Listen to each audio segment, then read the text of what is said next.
conservative, constitutional. It's the Andrew Cooperrider Show, keeping you informed on what's going on right here in Kentucky. Today on the Andrew Cooperrider Show, the constant demand the schools do more is having a disastrous results on our kids. Despite this, the talking heads demand that we ask our schools to go ahead and do even more. Michael Adams gets a prestigious and well-known award, so prestigious and well-known that I've never heard of it before, and if I'm to be honest, I've actually lost my notes and can't remember what it's called, but I will make sure I find them, so we will get the name of this very prestigious, very well-known award when we go over that in today's show. But before I dig down into it, please make sure you head on over to theandrewshow.com. You can hit the contact tab, reach out to the show, let me know what you're thinking, what you're feeling. Show ideas, you can do that there. You can also email info@theandrewshow.com. And please make sure you are sharing the show with others. Each and every day, I'm out here, I'm doing this show. Hopefully you enjoy it. Maybe you don't, but that's okay. But at the end of the day, you are hopefully learning something. And as long as you've learned something, I feel that it's worth you spreading and telling others about it. We have seen a lot of growth on the show, but we can see even more if you go ahead and tell others about it. But without further ado, let's dig down into it. We, as a people, as individuals, have become pretty lazy. Well, we've always naturally been a little bit lazy, but we've more recently coming into society, we've had a lot more distractions. We have a lot more things we want to do. And so that means there's a whole lot of things, the things that we don't want to do, we really want to outsource it. We want to hand that off to somebody else. And it's so easy to just pay someone else to worry about it so you don't have to do so. Like even basic hard work. I mean, you have basic things around the house that we pay people to do all the time that are not skilled things. Things like hiring someone to, I don't know, go ahead and clean for you, paint a room. These are things that you are clearly capable of. I'm clearly capable of and skilled enough to do, but there's entire billion-dollar industries dedicated to doing very basic, simple tasks. I mean, there's even a company, an industry, I think there's multiple companies doing this, that literally just, for you, make sure your trash cans get moved from your house to the curb and back up every day. Like, this is one of the basic, simplest tasks, moving the trash to the curb. And even that, we have people paying others to worry about because they don't want to deal with it. They don't want to worry about it. And I'm not saying this to make anyone else feel bad. I literally do the same thing. I'm too busy with whatever I'm doing or too distracted. I got to watch my show, got to do this, got to do that, etc. I mean, this is part of the reason why weight loss in the exercise industry is so big. I mean, it should be relatively small when you think about it. And I'm saying this as a bigger guy who himself is working to lose weight. So this isn't just somebody spouting off. I'm just being straightforward here. It is relatively easy to lose weight. And you know, obviously as I'm on my own journey, I guess they call it, whatever. I haven't really talked about it. I am seeing success with it. But the point is that losing weight is pretty easy. It takes time, takes effort. It's hard, but it's easy to do. You simply eat less than you burn, work out a couple days a week, drink water. It's relatively simple. But while it's simple, but because it's difficult, but simple, we desperately want someone else to do it for us. So the industry is huge because while people are in search of some magical cure, that means they don't want to have to do hard work. And so why do I bring this up? Why do I bring up the fact that we as a society are so dedicated, we're so distracted by all these things that we just want to do that don't even add value to our lives. They're just time killers, but they entertain us. Well, as we've become more distracted and as we demand more people do things for us, it has opened up opportunities for the government to come in and grab a hold of not just more control over our lives, but control over our lives as they're grabbing a hold of more things that we don't want to do and we'd rather just farm it out to them. But there's a lot of repercussions for this. You know, take for example, some of these things that we're just pawning off and asking the government to do. You got things like charity. This used to be handled by the church, but it would require you go to church. You have to write a check. You have to manage your finances. You have to make a concerted effort to donate. Wouldn't it be so much easier, though, if someone just automatically took the money out of your paycheck and did all the charitable work that the church or other social centers were supposed to do? So government got involved. And the result has been obviously disastrous. We've seen a teardown of society. We've seen traditional values and views go out the window in return for an hedonism that's, destroying our social fabric, destroying our nation, causing rifts and divides. And that is all because we removed something that was holding us together as the community, a central place where we gave to the community and the community could draw from if they were in help. It also meant that you had to look people in the eye when you took work or took money from somebody. And so that created an accountability where you didn't want to keep having to do that. You wanted yourself to move to a point where you could give back. But when the person taking the money is faceless and the person giving you the money is faceless, there's no social pressure for you to change.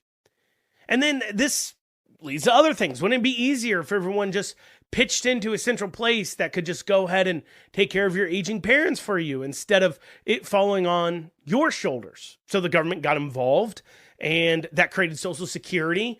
And of course, that just turned into a legalized Ponzi scheme, and it's in the process of literally bankrupting our country because it's so expensive for them to do that, and the government cannot invest and take care of the family quite the same way you can.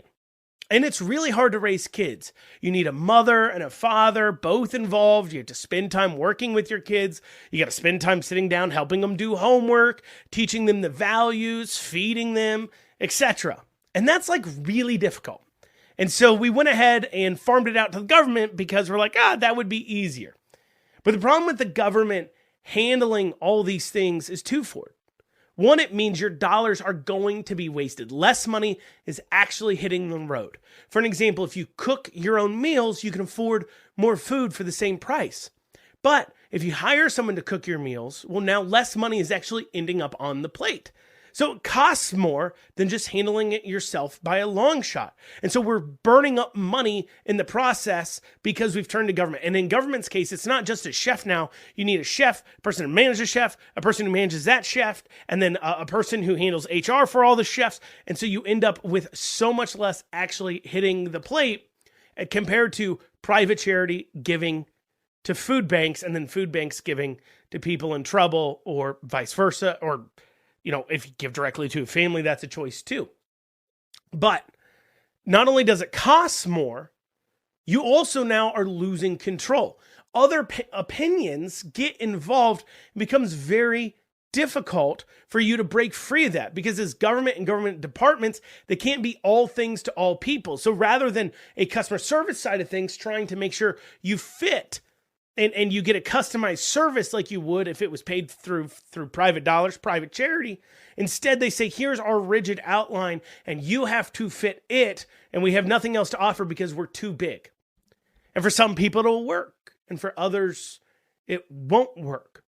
And as you, in turn, give more power to an entity and more tasks for it to do, it now gets more control over your life. You don't have anywhere else to turn to.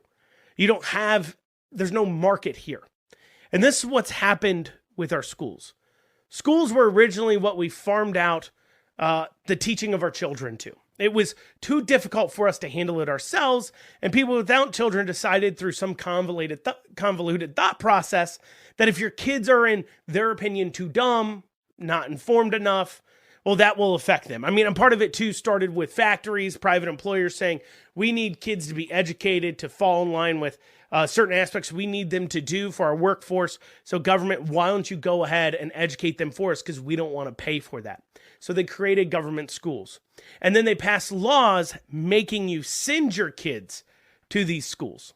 But as time has gone on and as society has wanted government to do more, because, going to church, giving to others, taking care of your own family, that's too hard.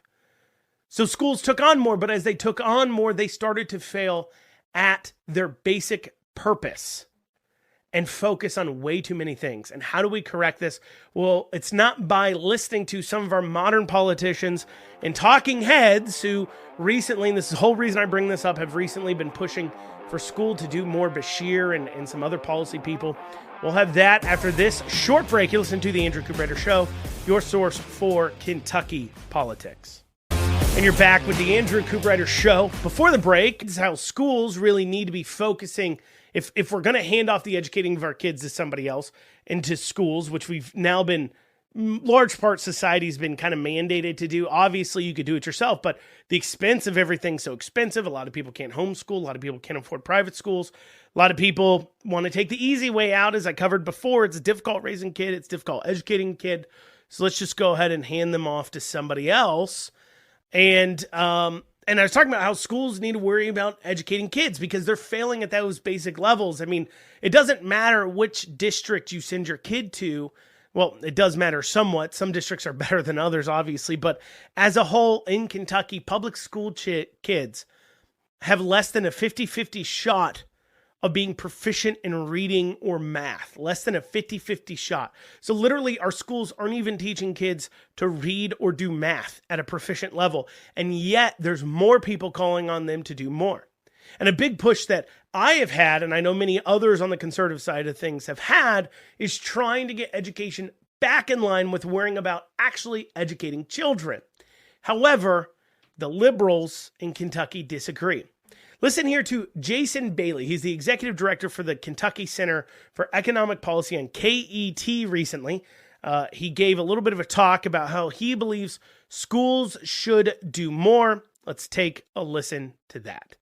Well, there are definitely schools and classrooms that are struggling, and it's highly correlated with communities that are struggling, with individuals that are struggling, kids that are facing homelessness, that are facing hunger, that are in households that don't have living wage jobs.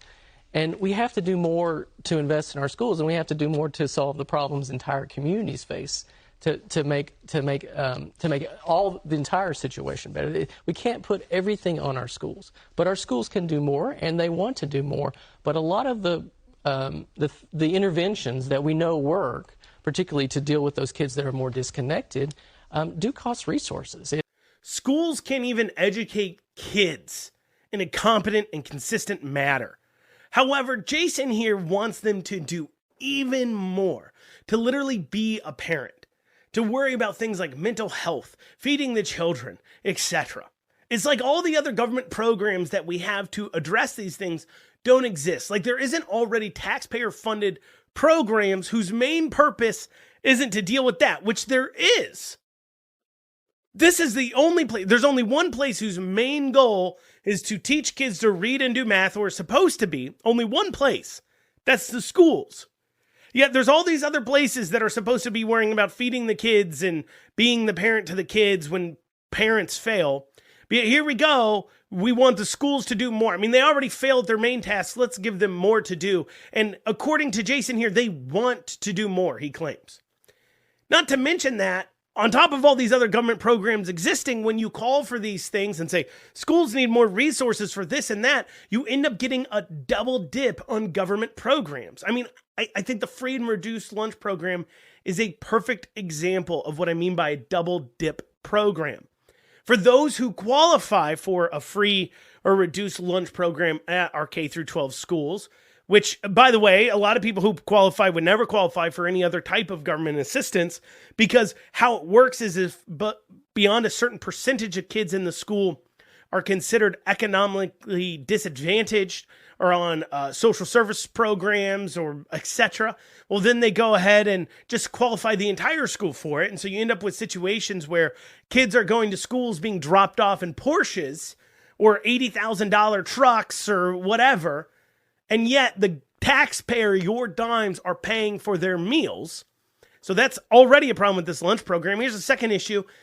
Those who qualify, a lot of those who qualify, even if we take away the mass qualification that goes on, are currently receiving SNAP benefits, food stamp benefits. And during the summers, those benefits historically hadn't went up, but during the school year, they hadn't gone down. And so if you sit there and say, look, this free and reduced lunch program for schools and the spending we're doing here, schools really don't need to worry about this. There is a SNAP program that already exists where government is using taxpayer funds to make sure these children are fed. They would call you a monster. They would say that you just want kids to starve, don't you? They would point out that, well, it's not enough. Or they would say that, well, that requires the parents to do it. And that gets to the real problem they have, It's more so that they don't trust the parents to feed their kids. But I would ask you this question. If we have parents out here not feeding their children, if that's a real concern, wouldn't you be calling for, if you thought that was real, that parents are being given taxpayer funds to feed their kids and then are deciding not to feed their kids? Wouldn't you be calling for those kids to be taken away from their parents? Because they're not even in school 3 months out of the year.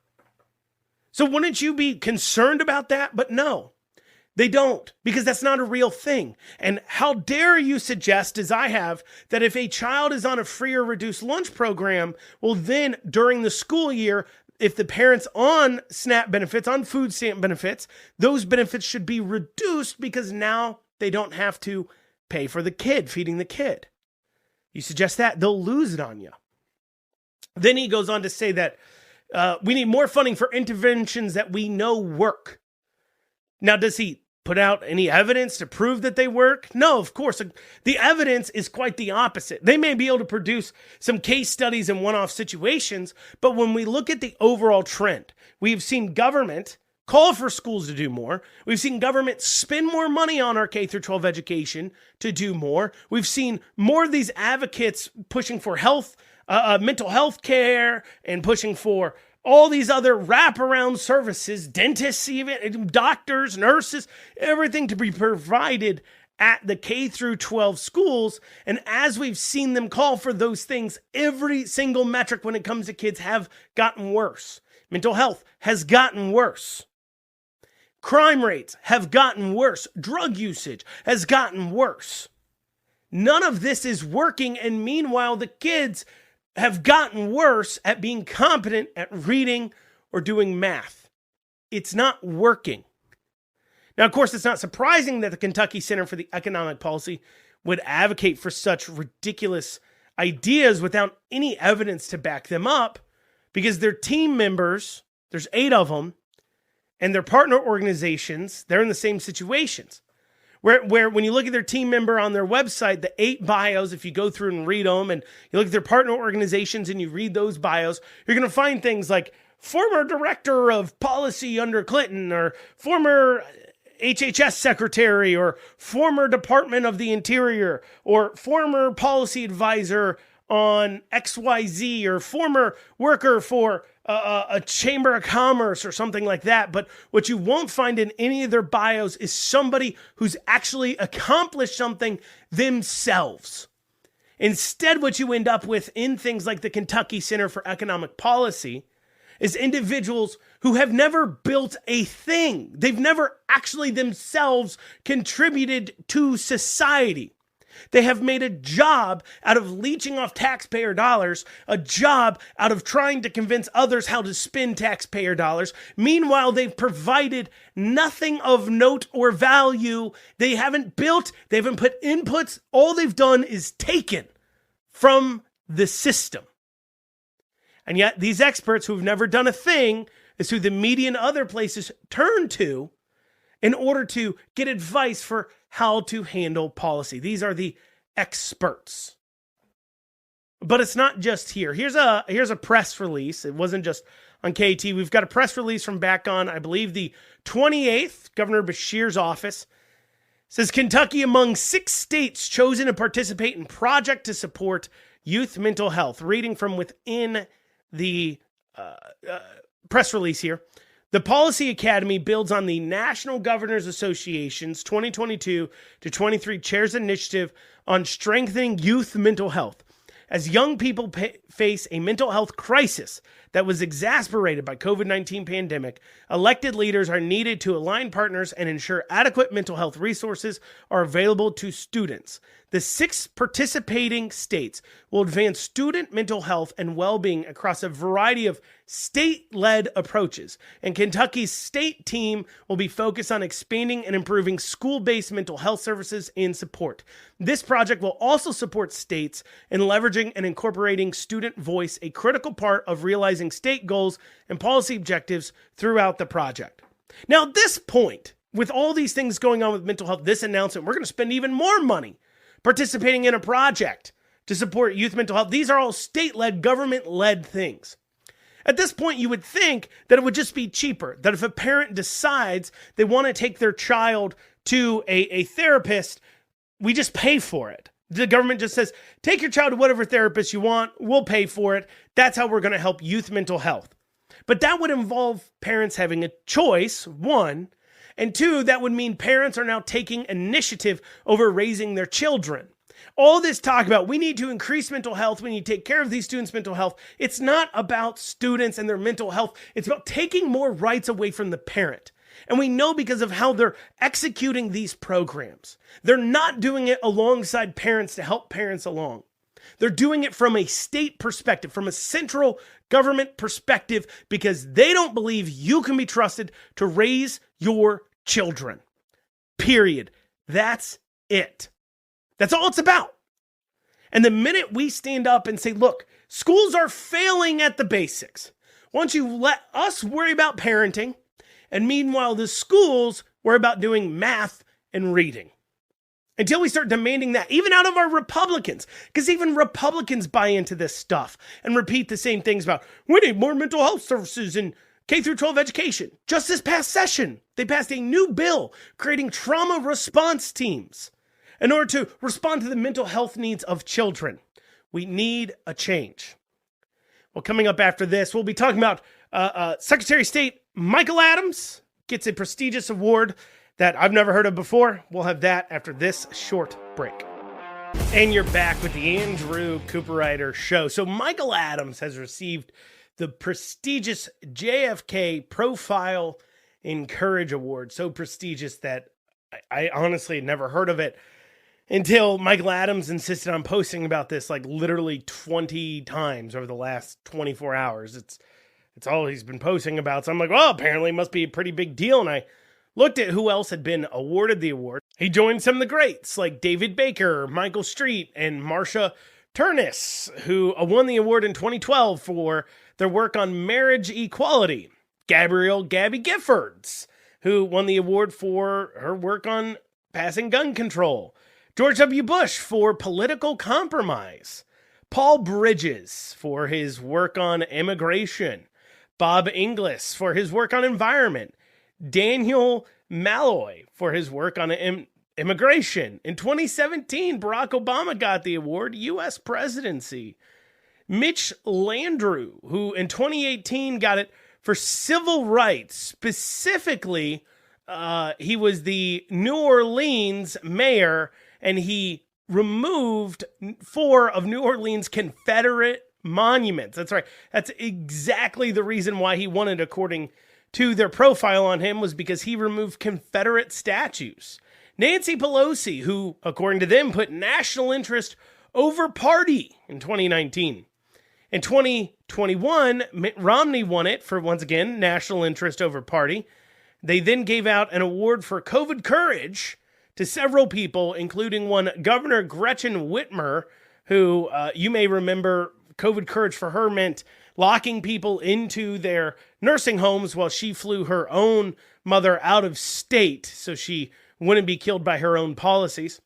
In 2022, defending democracy abroad, the award went to a number of people, 5 individuals: President Vladimir Zelensky, U.S. Representative Liz Cheney, Michigan Secretary of State Jocelyn Benson, Arizona Representative Rusty Bowers, and Wandry Asha Moss for their courage to protect and defend democracy in the United States.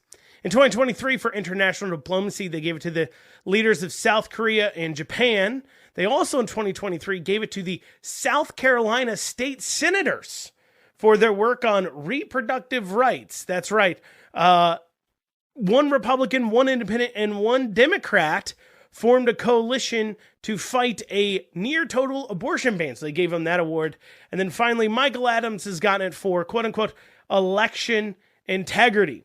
Now, you might notice a trend with those people, specifically the Republicans, but you can notice that the courage in the minds of these people who are handing out this JFK award is doing whatever the liberal agenda is. Passing gun control, doing LGBTQ rights, the COVID regime, compromising on conservative values, those kinds of things. You'll notice something else on the list as well, that almost every single Republican, if not every single Republican on there, political future is dead. They do not have a future in conservative politics. Why? Because they decided they wanted to cap off their career, and midway through their career, they decided they wanted to literally be such a big liberal that they got an award for doing it. Now, this organization may call it courage or compromise, but clearly the voters, having spoken on this, view it as a betrayal. For those saying, oh, this shows leadership in politics, to stand up against your base and your voters, to stand for what is right. That's not really what it means, is it? Because you're not actually elected, other than on constitutional issues, to be a leader to your people. You're elected to represent them. They hired you. It's like, imagine you hired an employee that sat in the interview telling you and promising you, I'm going to work hard, I'm going to do this, I'm going to do that, I'll be able to accomplish these goals. And then once you hire them, they become lazy do-nothings, or at worst, they actually do the opposite of what they told you they would do. And then when you say, hey, why are you doing this? I need to fire you.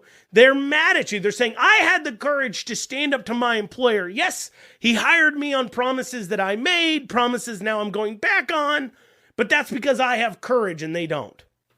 Like, if you weren't going to follow through on everything you promised, you shouldn't have tried to have gotten hired in the first place.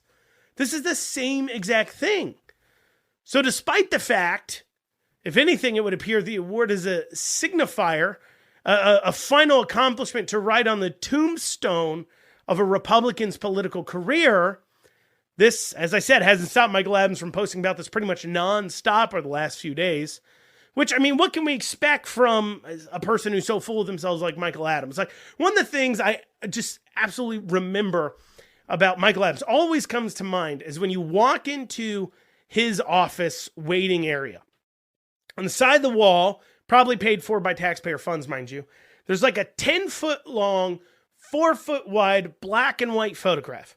Now, you'd think maybe this is a photograph of Michael Adams standing with, all of the members of the constitutional offices, or maybe Michael Adams standing with his office staff, or maybe just his office staff all standing out there, or maybe some sort of creative portrait of all the politicians and political people that he looks up to. But it's not. Instead, it's literally a black and white photograph of him sitting, profile picture, of him sitting sideways at his computer, typing on the computer, looking like he's working.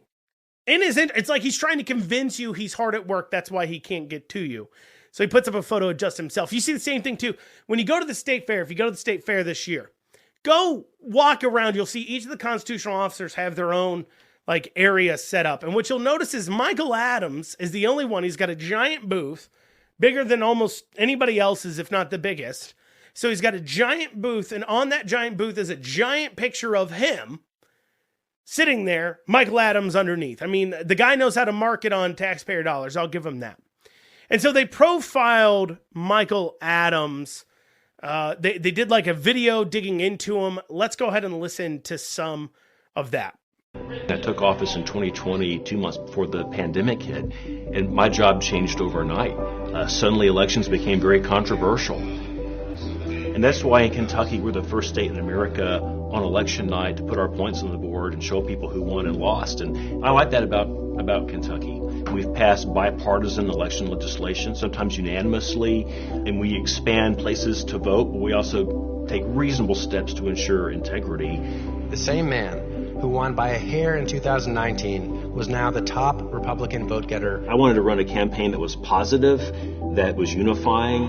I'm honored to now welcome to the stage the recipient of the 2024 John F. Kennedy Profiles in Courage Award, because he put himself, his family, and his career on the line to protect the right to vote. The hardest thing about politics today is what it does to your family.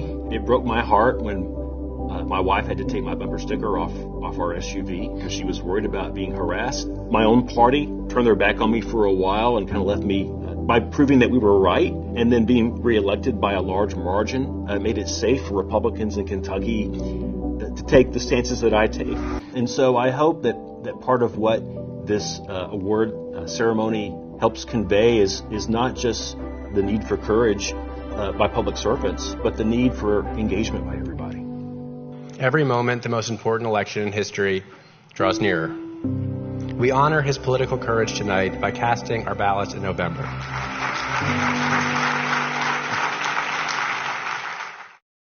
Every day, the most important election in history draws near.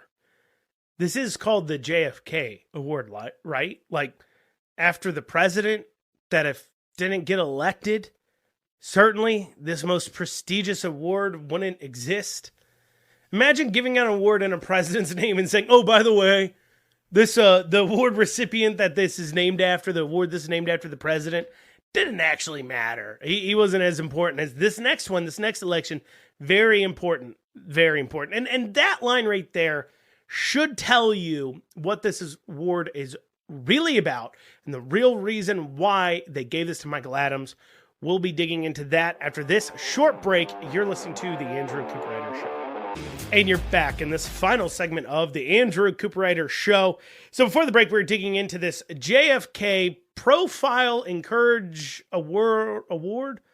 Profile Encourage, prestigious, very well known. JFK Profile Encourage Award. Yep, that's what it's called.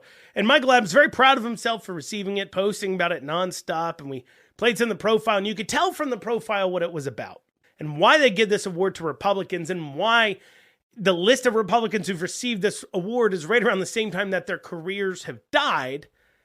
It's because Michael Adams, like everyone else, has bucked his party on key important issues to the Democrats. In this case, Michael Adams has done it on election integrity. And not just the crazy election integrity people, as Michael Adams would call them, but even the establishment leadership. To give you an example, there was a law this year that passed that would have stopped the use of college IDs and debit cards as acceptable ID to vote. Basically, you need to show a government ID. Priorly, a debit card or a student-issued ID at colleges or universities would be enough to vote. And the problem is that at these colleges and universities, these student IDs, some of the universities were not requiring any kind of government documentation to prove that you are the person that you are. They didn't require you to show a government ID in order to get a school ID. And so it wasn't a accurate stand-in.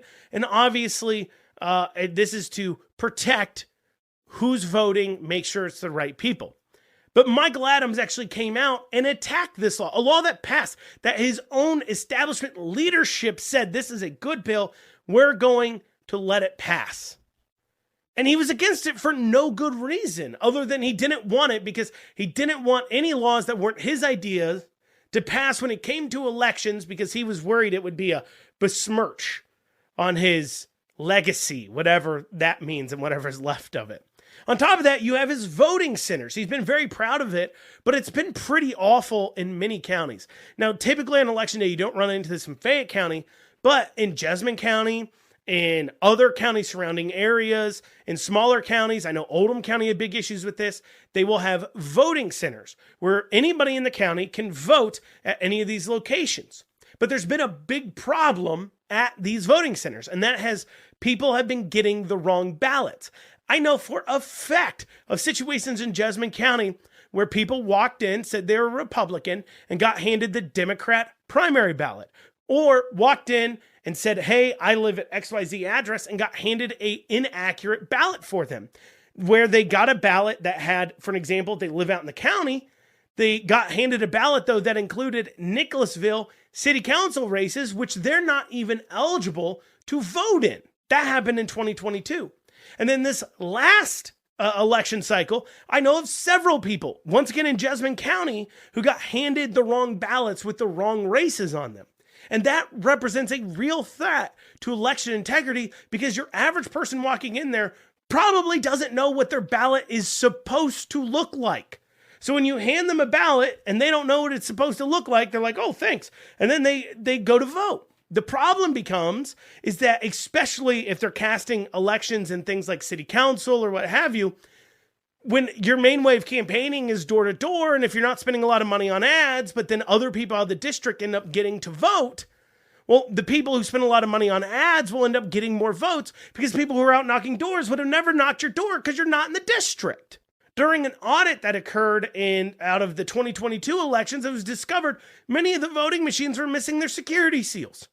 This is incompetence. And personally, my opinion is that Michael Adams knows there's a whole lot of incompetence problems in our election system, but he doesn't want it exposed because it'll make him look bad. And so he wants it brushed under the rug. So he's so against election integrity, people, because he doesn't want it to be exposed that we have a real problem with our county clerks and our election workers knowing how to execute and do their jobs. So Michael Adams, he bucked the Republican system, and most importantly, like all other Republicans on the list that they've recently gotten these awards, he hates Trump.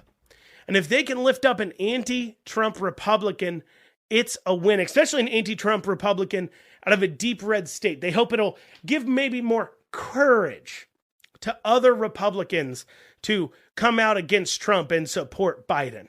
And that should tell you all you need to know. And why do these people go bad? Why is it that Michael Adams and them, they always end up, it just starts, it becomes a cascade effect. They stand on one issue and they say, they go against the grain there. Then all of a sudden you see a cascade of everything that suddenly they're against the Republicans on literally everything. And it's because they felt good. They stood up that one time. They felt good about standing up that one time. Enough people applauded them. They got strange new respect. And like a drug, they're chasing that same high. And so if they say and do enough things that buck the system, they can chase that same high of getting a pat on the back from people who've priorly despised them. It goes into what I was talking about yesterday when I began off talking about Thomas Massey on Tucker Carlson's show. You know, a lot of these politicians, they want to be liked. And when they can get suddenly people that they've priorly seen and talked to, that they knew were against them and never said a nice word to them, suddenly start saying, I like what you're doing there.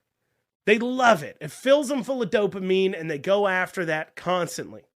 Like I said, they just lose it one day. I mean, it's going back to workplace analogies. Everyone sits around in a workplace. This happens all the time. Everybody sits around and they just complain about all the policies and everything else. Policies they're hired in on, policies that never changed, and they just talk about it. And then you got the guy that says, well, everyone is secretly saying this, and they're secretly saying it because you know, they're just complaining about the job. They don't want to quit, and they know like they can't change it. And so everyone's lamenting this aspect of it. But then one day, this one person decides they're going to stand up on this issue. In their mind, they're standing up on this issue, and they're going to tell the boss how it's going to be. And I'm sure you all have probably seen this in the workplace. And the response is, if you have issues, just quit. But instead of quitting, they decide they're now the voice of the workers, because the workers all privately say this. And they just start complaining about everything loudly until finally they get fired. However, because he wasn't fired the first time this employee shows up, he felt support from his fellow workers. He felt emboldened to continue. You have the same issue here. Adams got upset about election integrity because behind closed doors, what's really being said, especially in Kentucky, is that there's concern in the Republican establishment about these individuals saying that our election system is stolen, our election system isn't secure, that your votes don't count or matter. And I see it on my socials all the time because the concern is, real concern, by the way, that this will make people not turn out to vote. And regardless of what you think about the election integrity issues, not voting would be the last thing you want to do because that's what they want you to do. If you think the elections are being stolen, well, you don't want to not vote because then it becomes even easier to steal the elections, right? That would be the message. Like, regardless of where everybody's falling here, your remedy would be show up even more people so it becomes at least harder. Now, if you don't believe elections are being stolen, you just show up to vote. But because it's being lamented in the fact that you had politicians like, for example, at the state level, Adrian Southworth, national level, you got Mike Lindell, other Republicans out there saying these things. Other people behind closed doors are like, oh, this is so crazy. Oh, this is going to make people not turn out to vote. We don't even know what they're saying here. It doesn't make sense. There's nothing fraught going on. And so he heard that behind closed doors. He's the Secretary of State. So he says, hey, you know what? I'm going to reflect what every politician has been saying quietly to me. I'm going to stand up and say it because I need to be liked too. I want to be the voice on this. And he's confusing with people being nice and just talking to him too with real opinions. Because a lot of times, especially Secretary of State, people will say things to you like lament that, yeah, I agree with you. I can't tell you how many establishment politicians will, in order to be nice in a setting, will say they agree with me or I'm right on issues that I know for a fact they do not like me on. They do not agree with me on anything. They're just saying it because they're trying to find something to be nice about. I mean, I've found myself doing it too when I was in political situations like just private, dinners or things like that, where, you're talking to a politician you absolutely dislike. Somebody was thinking like Damon Thayer, for an example, a politician I dislike. I don't like how they operate. I don't like what they do. I think they're incredibly corrupt.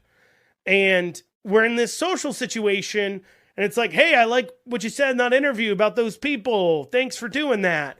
And then they believe that like, oh, wow, this person really likes me for doing that. I need to go out there and be louder on that issue. And it's just don't do that. But they do that. And you can dislike it. You can say, why would people say these things? I hate politics. I hear you, but that's just how it operates. Well, y'all, that's what we got time for today. We'll see you back here tomorrow. Hope you have a great rest of your day.